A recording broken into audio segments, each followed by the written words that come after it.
Saudara dikasihi Tuhan, kalau kita melihat kejadian pasal yang pertama, begitu Tuhan kita selesai mengisi bumi dengan semua yang Dia ciptakan. Nah, sebelum manusia dijadikan, dengarkan pertanyaannya ini ya.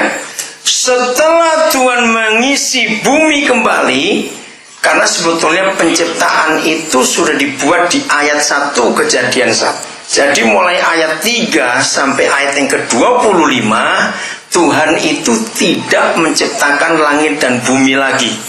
Sudah ada, cuma dirusak oleh si jahat. Lalu yang sesungguhnya adalah dari ayat 3 sampai ayat 25 Kejadian 1, Tuhan kita tidak menciptakan langit dan bumi lagi, tapi Dia mengisi ulang. Sebab isi yang pertama sudah rusak dan hancur total. Nah, kalau saudara senang dengan ilmu pengetahuan, ini rahasianya. Dinosaurus dan binatang-binatang besar itu ada di ayat 1. Ya, ayat 1 itu ada, tapi manusia belum ada. Masa purba itu terjadi di ayat 1. Ayat 2, kerusakan terjadi. Nah, kalau kita melihat ayat perjanjian lama, disitulah Lucifer itu masuk, bumi diporak-porandakan, bumi dibuat kosong, dihancurkan. Nah, saat itulah dinosaurus dan semua binatang purba itu mati. Maka itu ada kata bumi kosong. Nah, kalau ada kata kosong di ayat 2, berarti tadi pernah ada isinya. Nah, isinya itu yang hancur. Bumi kosong, bumi kacau balau, chaos. Bumi gelap gulita. Nah, jadi begitu sebelum ayat 3, kalimat terakhir ayat 2, ketika roh Yahweh melayang-layang di atas permukaan air, kacau. Nah, di situ artinya Roh Kudus itu menginspeksi, melihat apa yang perlu dibenahi lagi. Dan itulah kuasa yang dahsyat. Maka kata pertama yang dibuat jadilah terang, karena bumi gelap. Jadi tidak ada penciptaan lagi. Penciptaan cuma sekali langit bumi di ayat 1. Nah, banyak anak-anak Tuhan tidak mengerti itu. Nah, ayat 3 sampai ayat 25 itu pengisian ulang. Dibuat baru, pohon-pohon baru, binatang baru, semuanya yang lama sudah habis. Nah, kalau teori apa itu alam semesta, ada benturan yang kuat dari meteor itu, maka itu bumi kacau. Nah, itu ilmu pengetahuan. Sekarang kita lanjutkan. Nah, setelah Tuhan mengisi bumi, sebelum manusia dijadikan, Tuhan buat apa? Dia buat satu hal lagi. Sebelum manusia, setelah bumi diisi kembali dengan semua jenis pohon-pohonan baru, binatang yang baru semuanya, ikan-ikan di laut jadi baru semuanya, yang purba sudah lenyap semuanya. Sebelum manusia diletakkan, dibuat, dia buat apa? Ini yang penting. Oke, gini pertanyaannya. Tuhan menempatkan manusia di mana? Nah, itu yang saya tanya, kenapa susah sekali.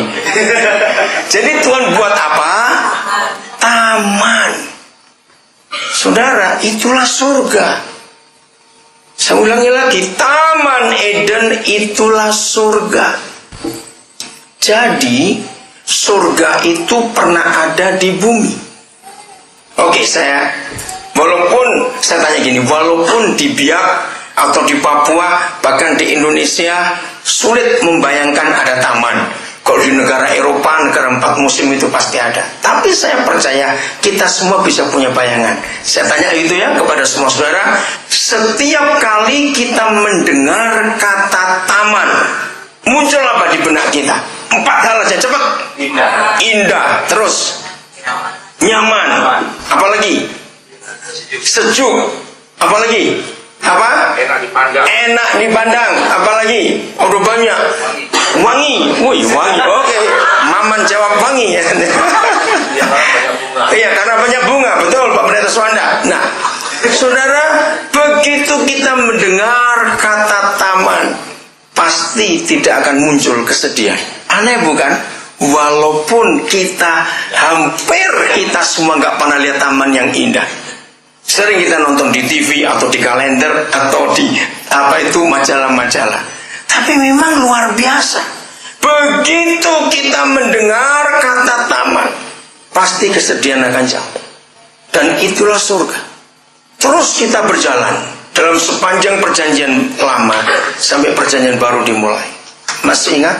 Satu-satunya hal yang Tuhan Yesus ajarkan sebagai doa gereja dan doa dunia, Bapa kami yang di surga, dikuduskanlah namamu. Nah, itu dia. Ibu bapak saudara diberkati Tuhan. Mengapa Tuhan Yesus tidak mengajarkan doa yang lain? Inti dari seluruh doa Bapa kami di kalimat itu, datanglah kerajaanmu. Apa saja yang kita buat dalam hidup kita tanpa konsep dan konteks kerajaan, maka semuanya sia-sia. Jadi ketika surga yang pertama itu hancur di bumi karena dosa yang kita buat, jangan suka nyalakan Adam. Awas ya, suka nyalakan Adam, karena kita pun ikut bersalah. Saya pernah dengar satu ilustrasi dari Bapak Pendeta Yohanes Sambara, ilustrasi yang luar biasa begini ilustrasinya. Suatu kali ada pendeta yang betul-betul marah, jengkel pada salah seorang jemaatnya. Nah, jemaatnya itu pandai besi. Ya, pandai besi zaman dulu ya, yang masih pakai kaki untuk mompa apinya itu, bisa bayangkan? Ya, kalau orang-orang Swek pasti tahu itu, waktu nempah, parang nempah semuanya itu, ya wah berkeringat. Nah, ini jemaat tiap kali dia pukul tang kan berpeluh, pasti ada tambahan gara-gara Adam.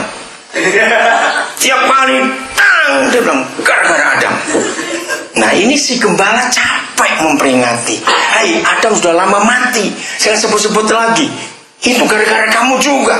Dia bilang gak bisa, gara-gara Adam yang tidak menurut Tuhan. Dia dengar kata-kata istrinya, kenapa makan buah itu? Akhirnya kami berpeluh mencari rezeki kami sampai hari ini. Tiap kali tang gara-gara Adam. Berbulan-bulan gembala dibuat capek oleh tetangga yang adalah jemaatnya sendiri. Suatu hari gembala berdoa, Tuhan beri saya hikmat supaya jemaat ini tutup mulut, gak nyalakan Adam terus. Tuhan mendengar doa gembala. Maka itu gembala-gembala dalam masalah apa saja jangan pakai kekuatan, apalagi pakai parang, awas. Pakai kuasa doa, katakan amin. Pakai kuasa doa. Ya. Nah, Tuhan berikan hikmat. Hikmatnya luar biasa. Besok pagi Bapak Gembala memberi uang sekian banyak kepada Ibu Gembala. Kamu belanja hari ini untuk begini. Ada apa? Kita akan undang makan malam untuk tetangga kita yang pandai besi. Anaknya 3, jadi berlima. Ibu istri Gembala bingung. Ada ulang tahun kah? Ada apa enggak? Pokoknya kamu belanja sudah. Ini uangnya. Sambil ke pasar, istri Gembala tanya-tanya, ada apa ini? Kenapa yang diundang cuma tetangga sebelah? Kenapa enggak yang lain? Ketika istri Gembala sedang belanja ke pasar, Bapak Gembala cari tikus. Ya, cari tikus, dia dapat ditangkap, tapi tidak dibunuh, diikat tikus itu. Ibu Gembala tidak tahu kalau Bapak Gembala sedang tangkap tikus. Selesai masak semuanya, mendekati sore, makanan disiapkan semuanya, lalu tikus diletakkan di tengah-tengah meja makan, di antara semua makanan. Tapi tikusnya hidup. Bapak Gembala cari tutup yang agak berat supaya tikusnya tidak lompat. Tapi istri Gembala tidak tahu kalau itu tikus. Pesan, jangan buka yang ini ya, pokoknya kamu jangan buka. Dia bingung, apa yang diletakkan suaminya di tengah-tengah itu. Ya udah, nah itu istri yang baik, dia taat, tidak buka. Akhirnya jam makan tiba, tetangga pandai besi datang. Silakan Bapak Ibu anak-anak makan, kami tidak menemani. Semua ini boleh dimakan, yang satu ini jangan. Yang di tengah ini jangan. Bisa bayangkan, ya kenapa saudara tertawa dulu? Nah, Adam juga berarti ini semuanya. Yang ini jangan dimakan. Istri Gembala bingung, ada apa suamiku ya? Udah, jadi Bapak Ibu Gembala tunggu di dalam kamar. Dengar mereka makan, sudah dengar kecil-kecil mau sorong makan begitu. Sudah dicoba semuanya. Nah, kira-kira saudara buat apa ini? Ini tetangga pandai besi buat apa? Semua makanan di meja sudah dicoba. Ayo, kalau saudara jadi pandai besinya, Kira-kira ini apa? Ini yang satu ini apa? Lalu kepala rumah tangga si penebus itu lihat kiri, lihat kanan. Ada orang lihat tidak ya? Bapak Gembala tahu tidak? Dia ingin tahu tengah itu apa. Ya Bapak Gembala diam dulu di dalam. Istri ingin keluar sini dulu, tunggu dulu. Akhirnya setelah kenapa tertawa dia kecil? Setelah dicoba semuanya tinggal satu yang ini. Apa ini? Kenapa tidak boleh dibuka? Akhirnya karena penasaran dia buka. Bisa terbayangkan terjadi apa? Begitu tutup tikus dibuka. Tikusnya ngapain? Lompat. Meja makan terbalik. Karena mereka berlima terkejut. Berantakan semuanya. Begitu dengar Gembala keluar. Nah, gara-gara kamu juga rusak semuanya. Gak cuma gara-gara Adam. Jangan ilustrasi itu. Nah, ternyata bukan cuma gara-gara Adam, gara-gara kita juga. Jadi kalau Tuhan sudah melarang, jangan coba untuk dilanggar.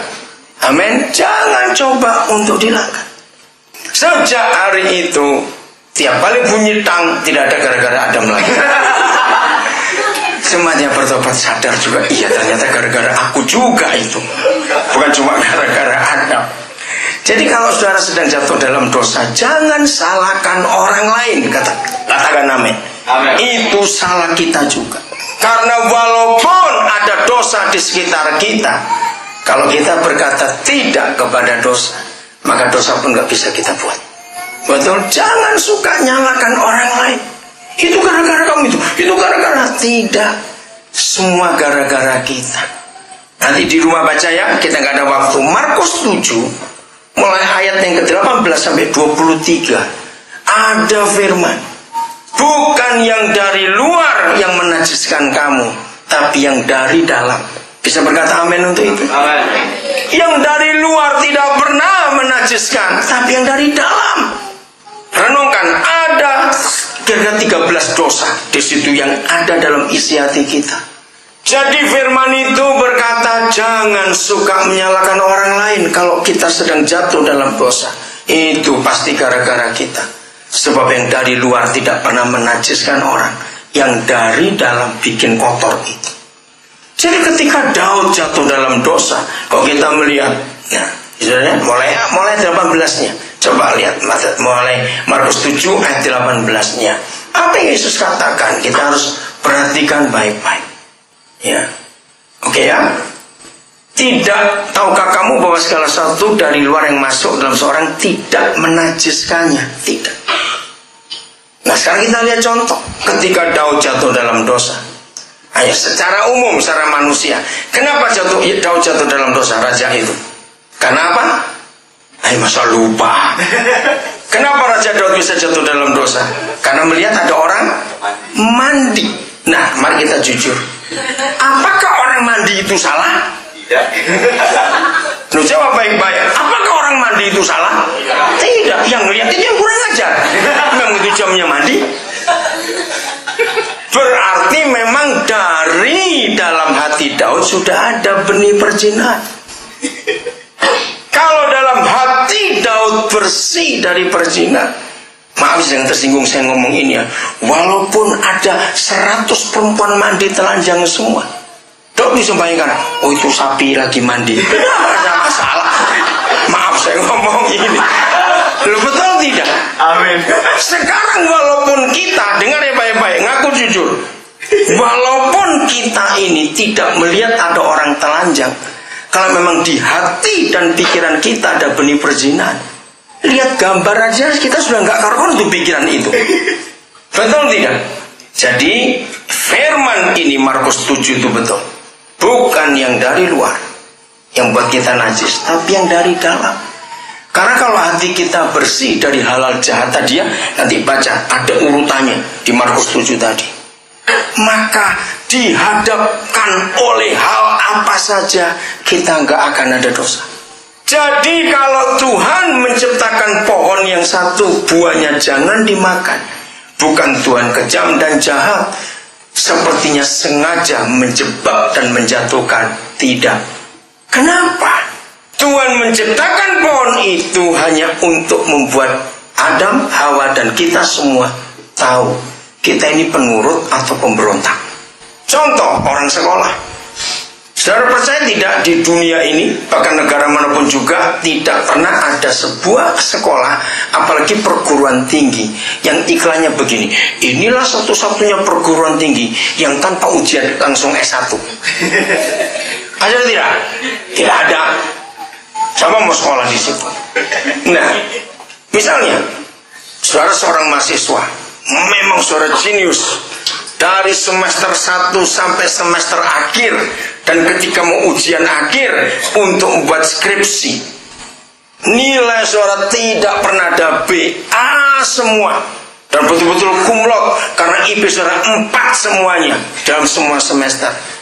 Mungkinkah dosen-dosen ketika saudara akan ujian akhir mau skripsi, saudara bilang gini: Bapak, Ibu dosen atau profesor, kan Bapak Ibu tahu, lihat dari semester 1 kan saya itu A terus, IP saya 4 semuanya. Kalau gitu yang ini gak usah ujian lagi ya, kan saya pintar. Diterima gak usul itu? Kenapa gak diterima? Padahal fakta pintar dia. Jenius padahal, 4 semua IP-nya. Kenapa tetap harus ujian terakhir skripsinya? Jawabannya, apakah dosennya menjebak? Apakah dosen mau menjatuhkan saudara? Jawab, iya atau tidak? Tidak. Lalu kenapa harus ada ujian lagi? Bukan syarat, salah kalau syarat. Kalau syarat itu bicara agama. Bukan peraturan, itu agama lagi. Itu kewajiban. Bukan dosen yang menjebak atau menjerat, tapi itu untuk menunjukkan kita memang mampu atau tidak. Jadi jangan salahkan Tuhan mulai hari ini kalau dia ciptakan pohon yang satu itu buah yang boleh dimakan. Bukan untuk menjatuhkan, untuk menguji diri kita sendiri. Kita ini penurut atau pemberontak. Akhirnya ketahuan bahwa manusia itu adalah pemberontak. Itu rahasianya. Akhirnya taman itu hancur, surga itu hancur. Ibu bapak saudara-saudara dengarkan ini, renungkan. Maka itu doa yang diajarkan Tuhan Yesus: datanglah kerajaanmu. Artinya biar taman Eden itu ada lagi di dunia ini.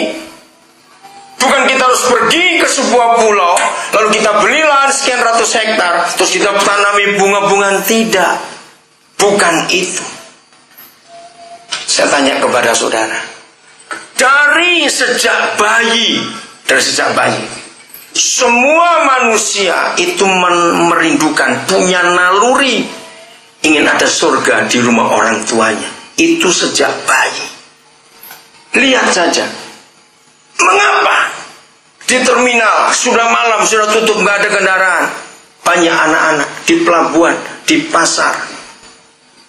Semua anak yang tidak menemukan surga di rumahnya sendiri, mereka akan cari surga, cari taman itu di luar rumah. Renungkan kalimat ini. Setiap anak yang tidak menemukan surga atau taman itu di keluarganya sendiri, mereka akan cari taman itu di luar rumah. Ya atau tidak?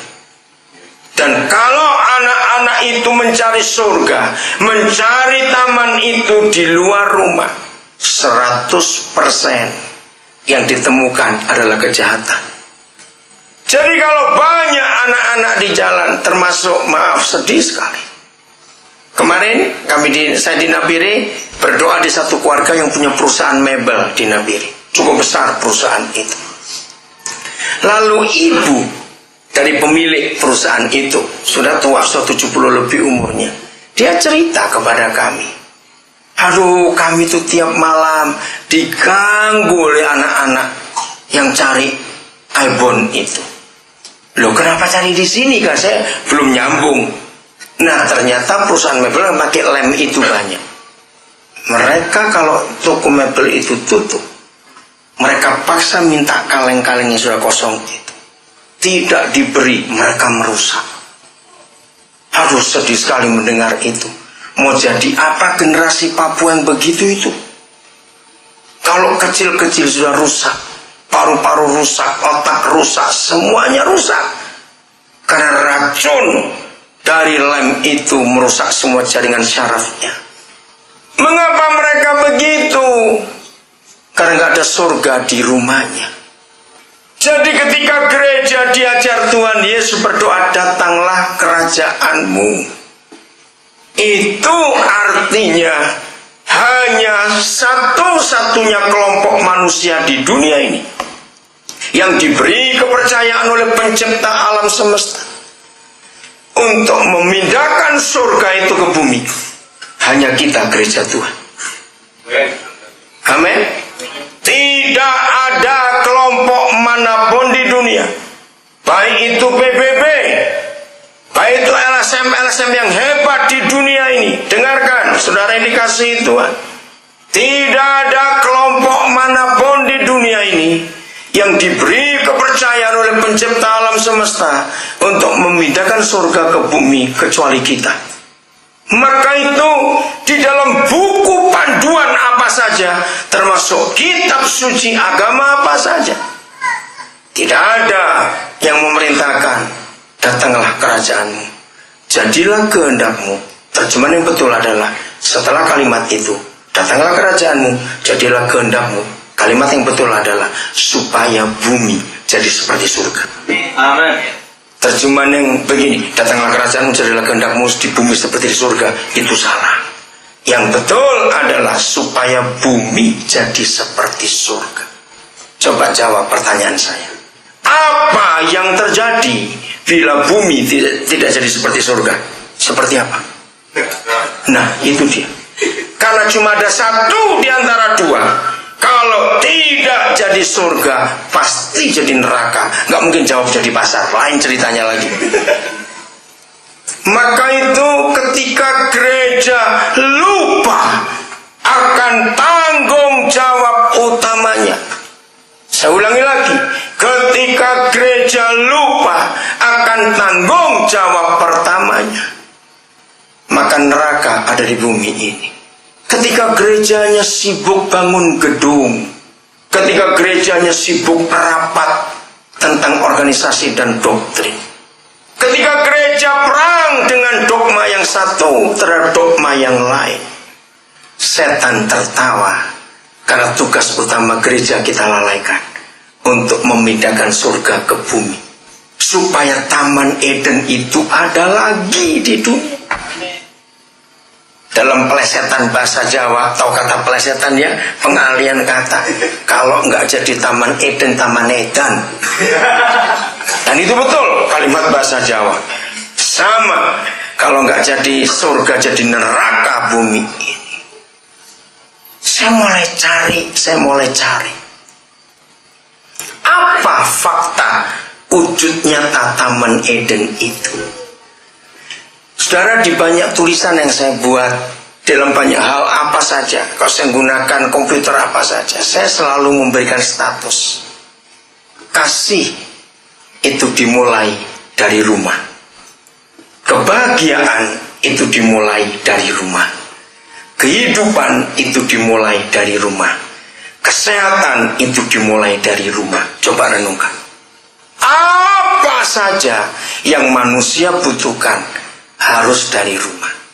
Kalau saya tulis dalam bahasa Inggris, saya tulis ini, love start at home. Dari rumah. Dari rumah. Maka itu saudara buka Kejadian 1, saudara akan menemukan rumah. Surga juga dimulai dari rumah. Katakan amin. Neraka juga dimulai dari rumah. Ternyata rumah kita itu permulaan segala-galanya. Baik permulaan kehidupan, baik permulaan kematian. Permulaan kasih dari rumah, permulaan kebencian pun dari rumah. Rumah. Nah, setelah ayat 26, manusia direncanakan dijadikan, itu 26. Berfirmanlah Tuhan, baiklah kita menjadikan manusia. Kejadian 1:26. Terus ayat 27, manusia itu dijadikan serupa segambar dengan Tuhan. dijadikannya dia laki-laki dan perempuan serupa dengan Tuhan sendiri. Saya lanjut dulu. Ayat 28. Dengar saudara, ayat 28. Itulah perintah atau hukum yang pertama yang Tuhan berikan. Dari Kejadian 1 ayat 3 sampai ayat 27 tidak ada permintaan, tidak ada perintah, tidak ada hukum. Cuma Tuhan berfirman. Tapi ayat 28 itu dahsyat. Tuhan ngapain? Memberkati mereka. Lalu berfirman, beranak cuculah. Hamba-hamba Tuhan, majelis-majelis, dan semua pemimpin, adik-adik, anak-anak muda, engkau dengar. Inilah ayat yang saya pakai. Ternyata surga harus dimulai dari rumah. Dengarkan ayat ini. Apa artinya? Bagi saudara yang tidak pernah tahu hukum surgawi itu, sulit mengerti ayat 28. Dengarkan. Tahun 87 saya dapat wahyuan ayat ini. Maka itu saya terus bicara, bergerak, Tuhan pakai bersama istri saya juga. Terus masalah keluarga. Karena Alkitab kita penuh dengan aturan keluarga. Jadi begini hukum Tuhan. Dia harus membuat orang itu jadi suami istri lebih dulu. Kata yang ditulis ayat 28, dan Tuhan memberkati mereka. Jadi yang diberkati siapa? Nah, ayo jawab. Siapa yang diberkati dari 28 itu? Adam dan Hawa. Jadi berkat pernikahan di gereja itu bukan aturan sinode, bukan aturan gereja manapun juga, tapi itu aturan surga. Bahwa pernikahan harus diberkati. Nah, kata Tuhan memberkati mereka itu artinya jadi suami istri lebih dulu.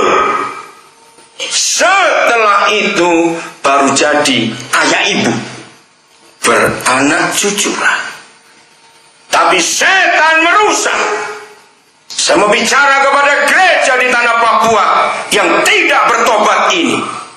Selama ada masih lebih tinggi dari firman Tuhan, maka neraka ada di tanah Papua. Dengarkan. Di tanah ini ada jutaan pasang orang yang sudah punya anak, bahkan punya cucu, tapi belum diberkati karena adatnya belum lunas. Itu kejahatan besar, saudara.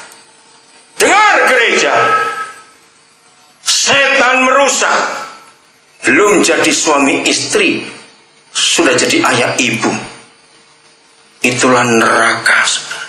Jadi artinya, dengarkan anak-anak muda, sulit sekarang ini kita mencari pernikahan yang masih kudus. Ingat, satu-satunya agama di dunia ini yang di dalam hukum pernikahannya ada kata ini: peneguhan, pemberkatan, nikah kudus. Dengar, mengapa hanya lembaga gereja di seluruh dunia ini yang mempunyai kalimat tegas peneguhan, pemberkatan, nikah kudus? Kudusnya ini yang penting. Artinya mereka dua masih perawan, masih berjaga. Tidak boleh ada seks. Sayang, saya nggak punya waktu. Semua pernikahan yang ada seks lebih dulu melanggar ayat 28 ini. Pasti rumah tangganya berantakan. Ternyata kalau anak-anak muda menikah sudah tidur bersama duluan baru diberkati. Tidak ada saling menghormati di antara dua orang itu. Mereka dua saling merendahkan. Kata-kata kotor, kata-kata maki keluar. Karena dosa sudah masuk. Karena ayat ini dilanggar. Maka itu adik-adik, kalau papa mamamu salah, ampuni mereka. Tapi berjanjilah, kalian jangan ikut salah. Katakan amin, anak muda. Harus diberkati dulu. Jadi suami istri, harus jadi ayah ibu. Dalam konseling masalah keluarga yang berantakan, saya berani menjamin Semua pernikahan yang ada seks lebih dulu sebelum diberkati, pasti dua orang itu rajin bertengkar dan tidak ada respek satu dengan yang lain. Catat ayatnya, nggak ada waktu. 2 Samuel 13. Baca di rumah nanti. Itulah satu-satunya tulisan di seluruh dunia, bukan cuma di Alkitab, di seluruh dunia. Saya sudah keliling ke banyak negara dan diskusi dengan banyak psikolog. Saya tunjukkan ayat ini. Dengarkan anak-anak muda. 99%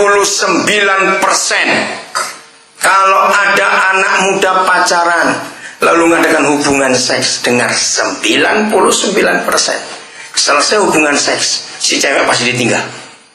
Dan itu ayatnya.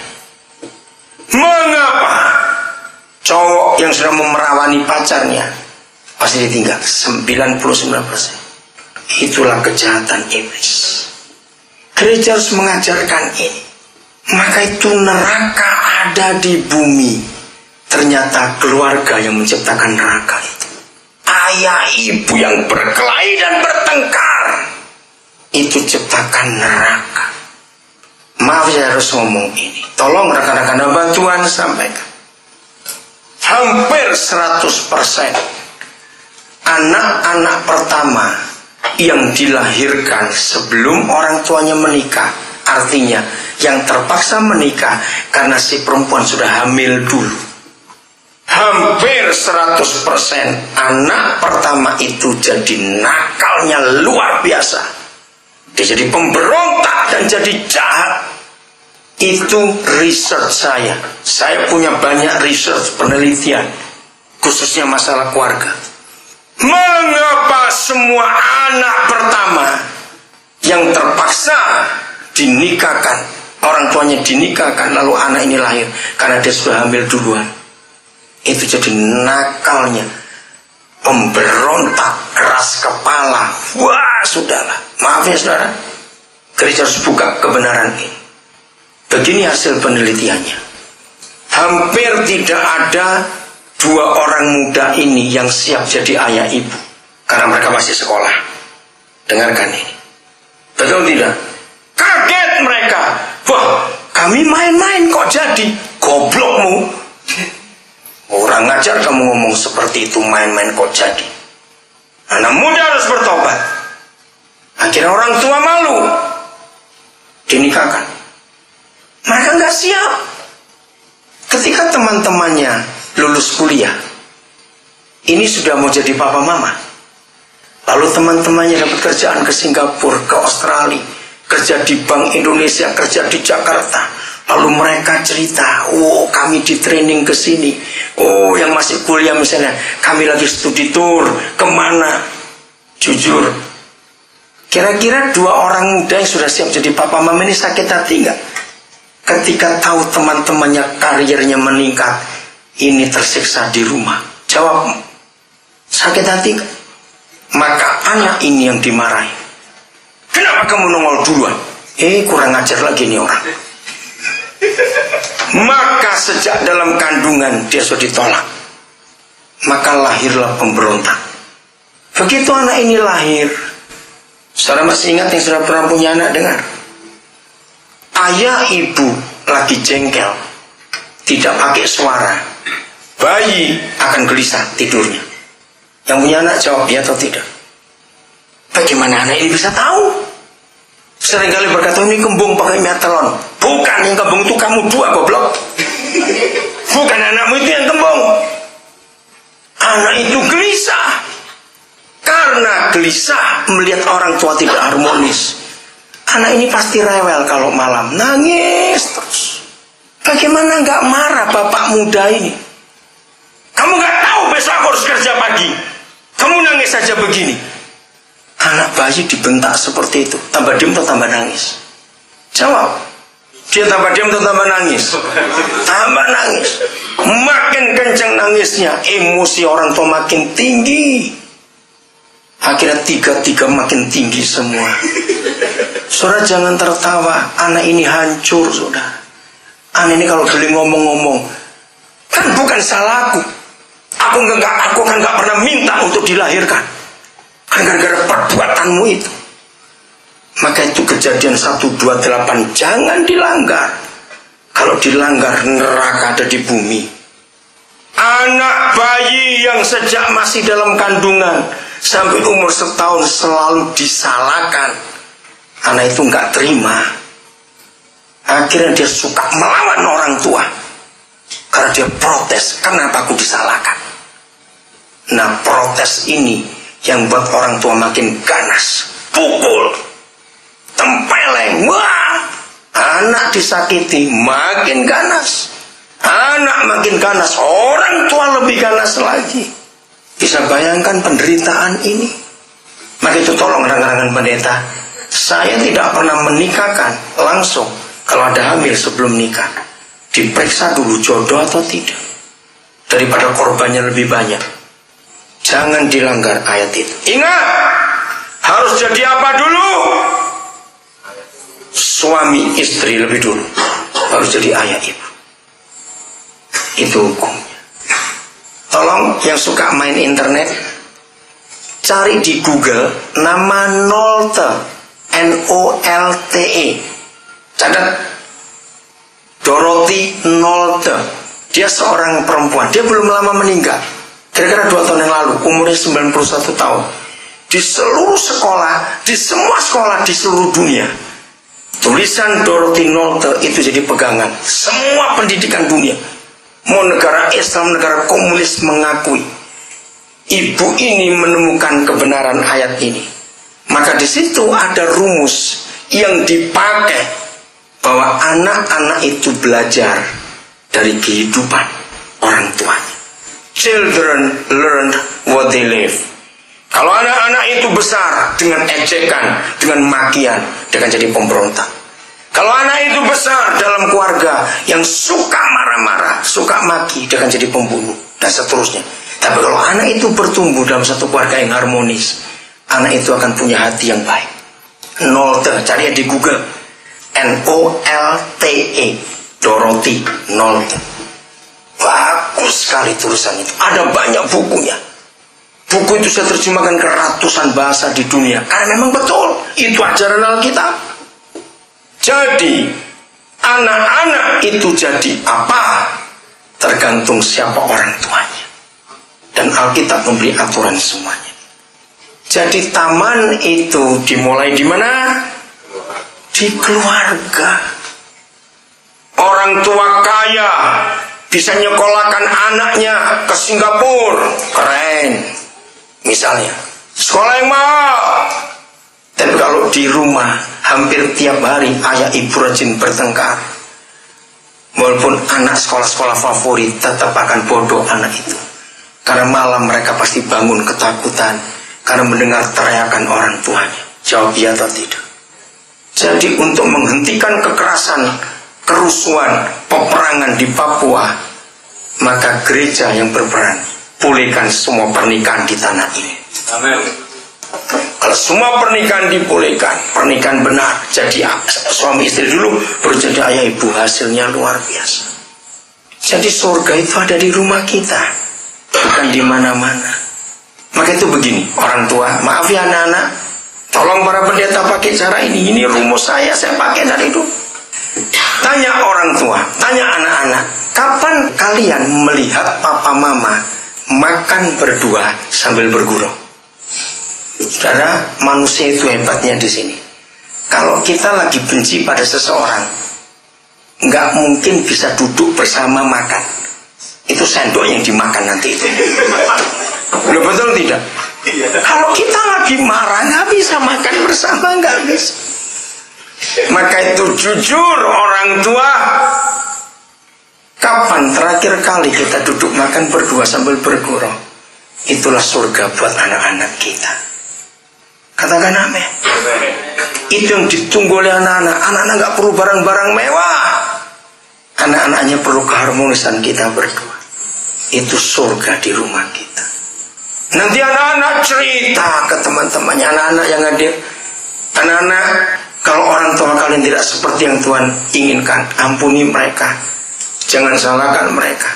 Dan jangan simpan dendam. Tapi ambillah keputusan. Besok kalau kalian menikah, ciptakan surga di rumah kalian. Jangan ciptakan neraka lagi. Seperti orang tua kalian. Yang sudah salah biar salah. Maka itu anak-anak Tuhan, hukum ini harus dijaga baik-baik. Ayat 26 pasal 1 itu membingungkan.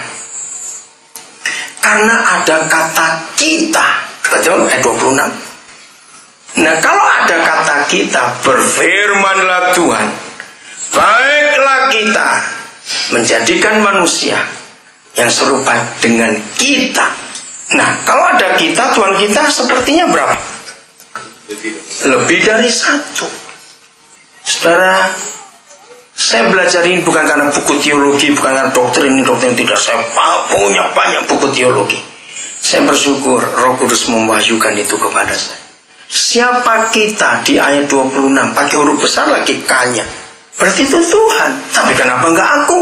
Baiklah aku menjadikan manusia menurut gambar dan rupaku. Kenapa kita?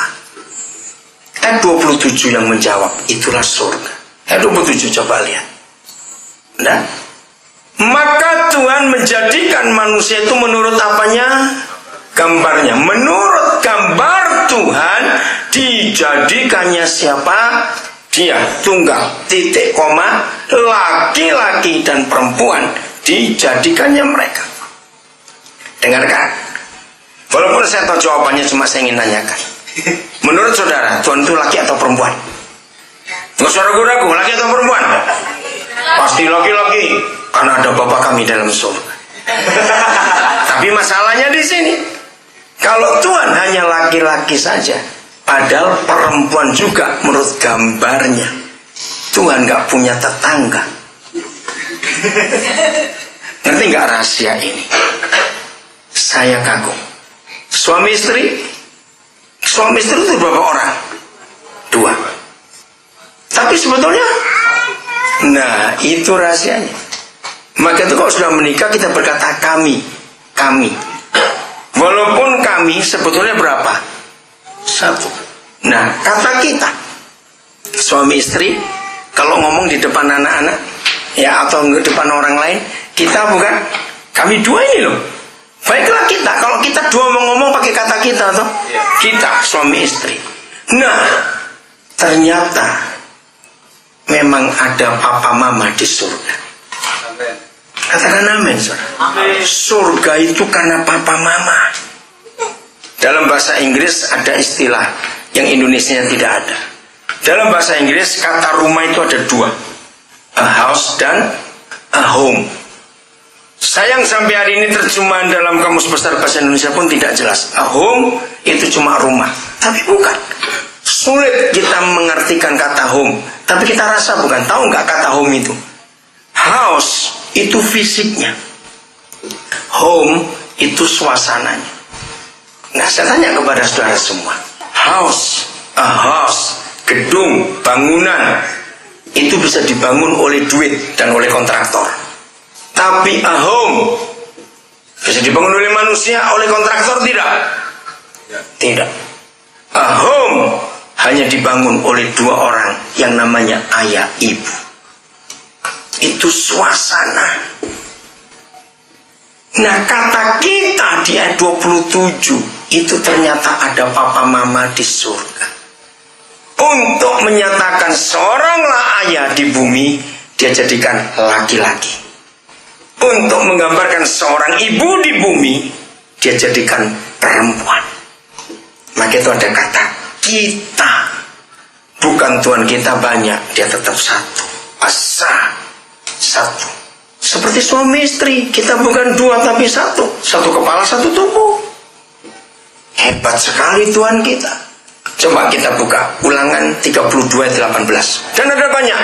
Yesaya ada 2 kali menyebut. Saya nggak ada waktu. Nanti cari ya kitab Yesaya, ada 2 kali menyatakan Tuhan itu adalah ibu.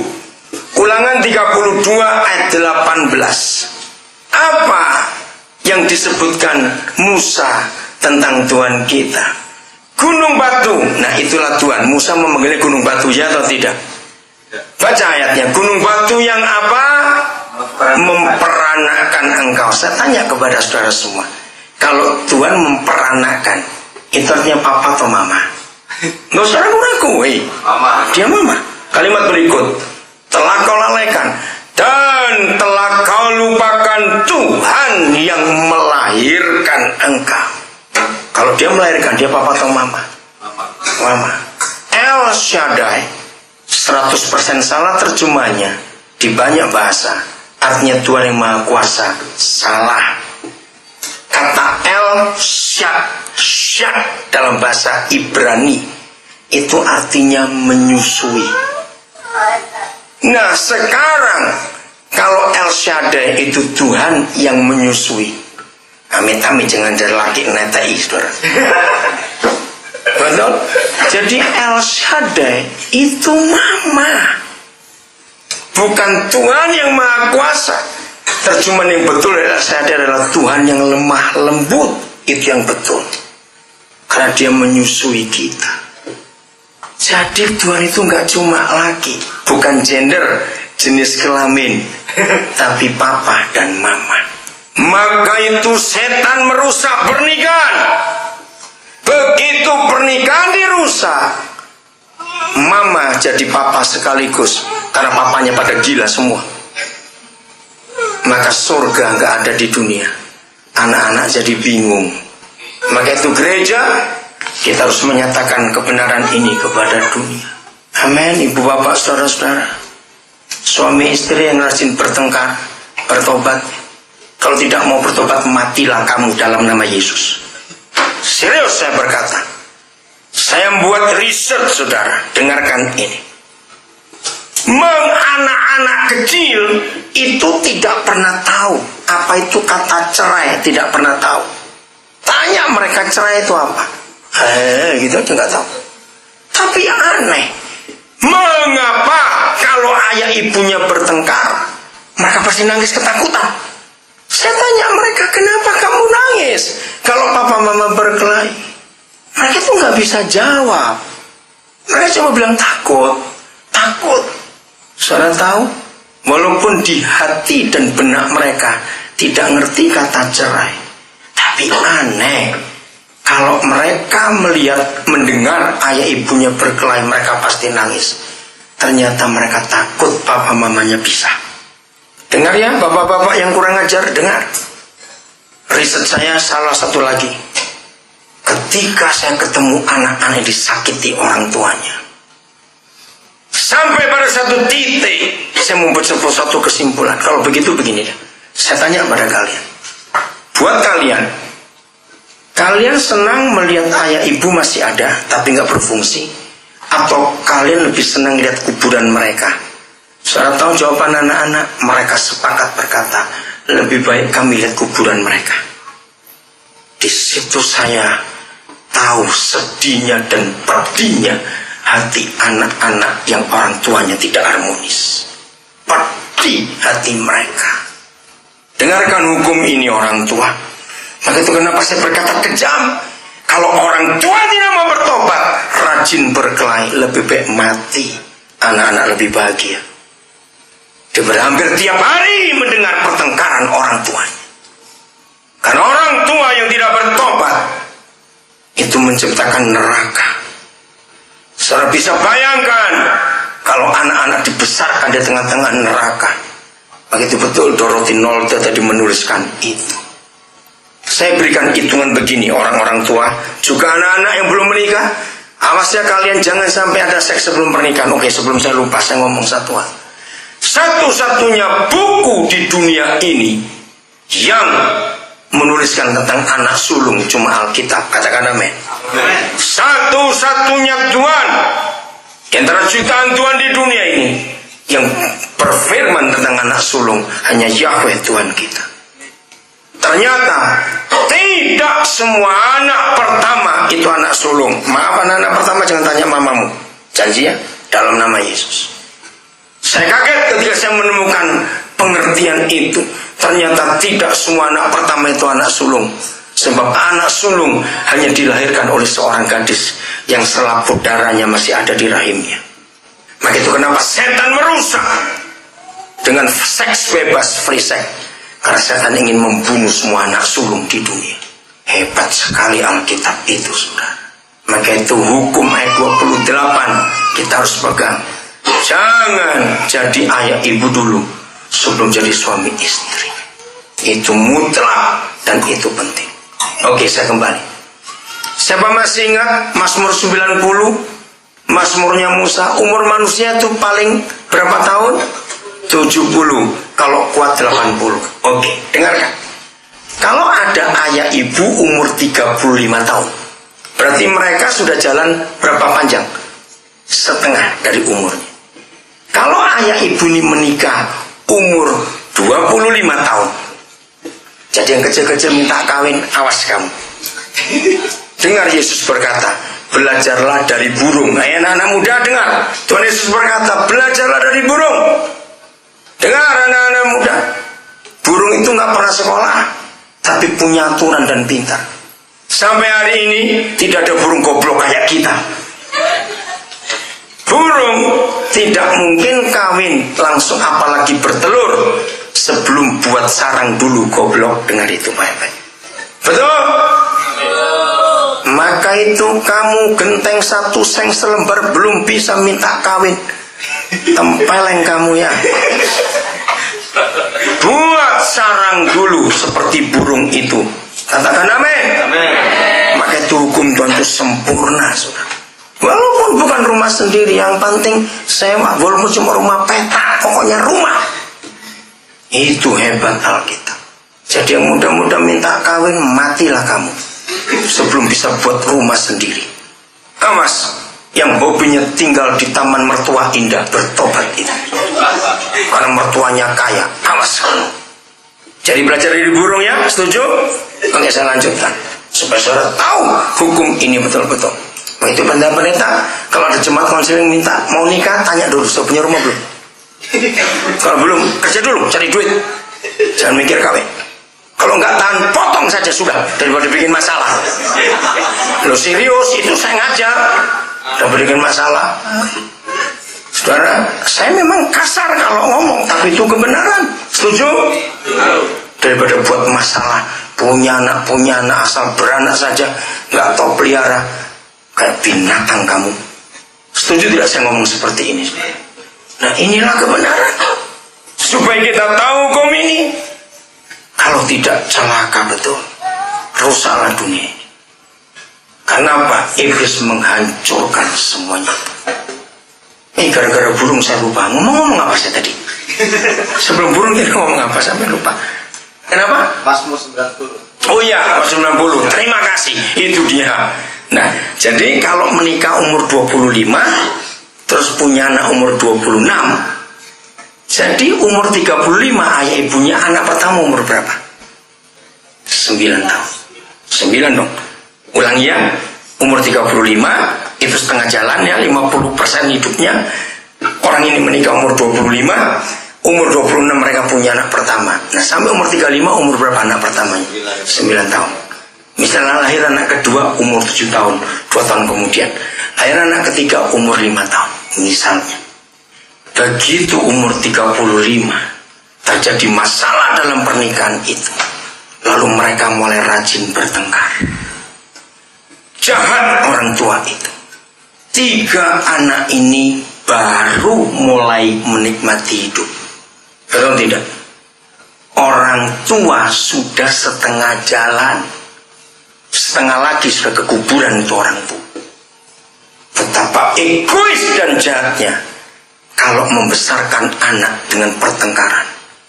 Kamu sudah setengah jalan, sudah nikmati macam-macam hidup. Yang 3 ini baru mulai, tapi kamu seksa dengan keegoisanmu. Ngerti nggak contoh ini, saudara? Kejam tidak orang tua seperti itu? Sangat kejam. Saudara, dengarkan. Mengapa setiap anak yang disakiti oleh orang tuanya pasti keluar kata-kata begini? Kenapa aku dilahirkan? Kalimat itu saya jadikan research. Jadi saya itu sering buat research. Mengapa anak-anak yang disakiti bisa mengeluarkan kata-kata kenapa kami dilahirkan? Ternyata begini, anak-anak muda, ibu bapak yang diberkati Tuhan. Tidak ada seorang pun anak di dunia ini yang pernah minta untuk dilahirkan. Apalagi buat proposal dulu, lahirkan aku dong, lahirkan aku. Ada tidak? Jawab, ada tidak? Tidak. Jadi kalau mereka tidak pernah minta, apalagi buat proposal untuk dilahirkan, lalu mereka ada di antara kita dua, lalu mereka kita sakiti, mereka berontak betul. Siapa yang nyuruh aku ada di antara kalian dua? Jelas Tuhan. Maka itu ibu bapak, bertobatlah. Cuma satu kata yang diajarkan oleh kitab Efesus 5 buat suami istri, ampuni. Ucapkan kata itu, ampuni, ampuni. Suami istri, perkaya diri kita bukan dengan emas perak kekayaan harta. Perkaya hidup kita berdua dengan kata ampuni, ampuni, ampuni. Kalau kita penuh pengampunan, rumah tangga kita aman. Ayat terakhir, supaya surga ada di rumah kita. 1 Korintus 13 ayat 7. Kata keluarga ada unsur rumah tangga. Kata keluarga ada unsur rumah. Sekecil-kecilnya rumah, sesederhana-sederhana sebuah rumah, pasti perlu tiang. Betul? Minimal berapa tiangnya rumah? Bilang satu, awas, itu payung namanya. 4. Nah, 1 Korintus 13 ayat 7, itulah 4 tiang rumah tangga. 1, tiang pertama adalah apa? Kasih itu apa? Ayo baca. Bukan. Ayat 7. Menutupi segala sesuatu. Apa lawan kata menutupi? Membuka. Tiang pertama, suami istri dengar. Jangan sekali-kali mengungkit. Katakan amin. Amin.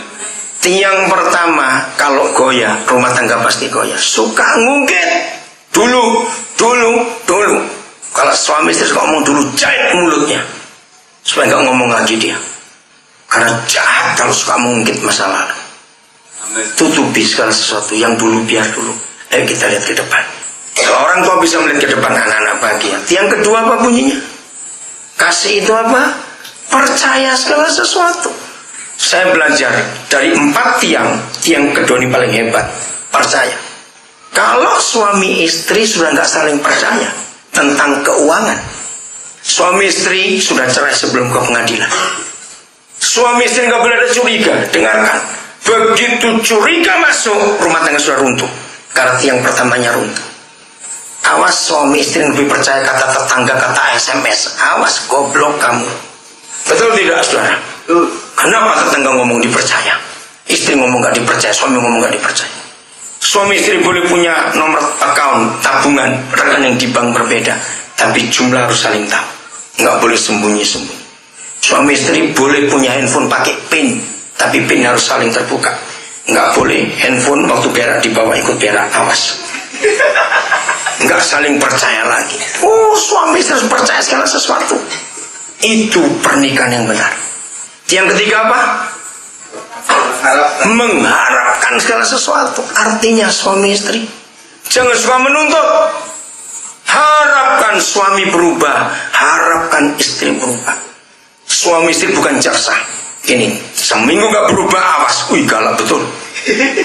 Suami istri mengharapkan segala sesuatu.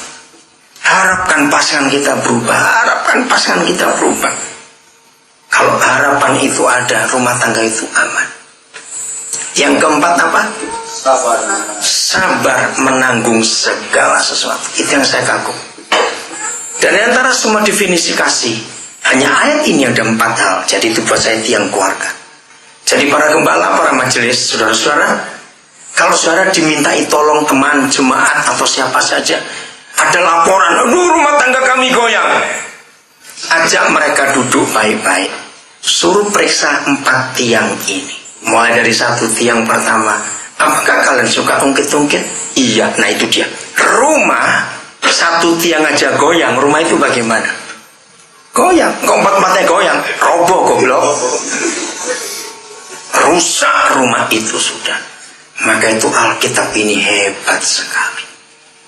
Kalau saudara belajar Alkitab baik-baik, saudara akan jadi seorang psikolog yang luar biasa. Tanpa kuliah di Fakultas Ilmu Jiwa. Karena Alkitab itu buku ilmu jiwa yang luar biasa. Semua kembalikan pada Alkitab.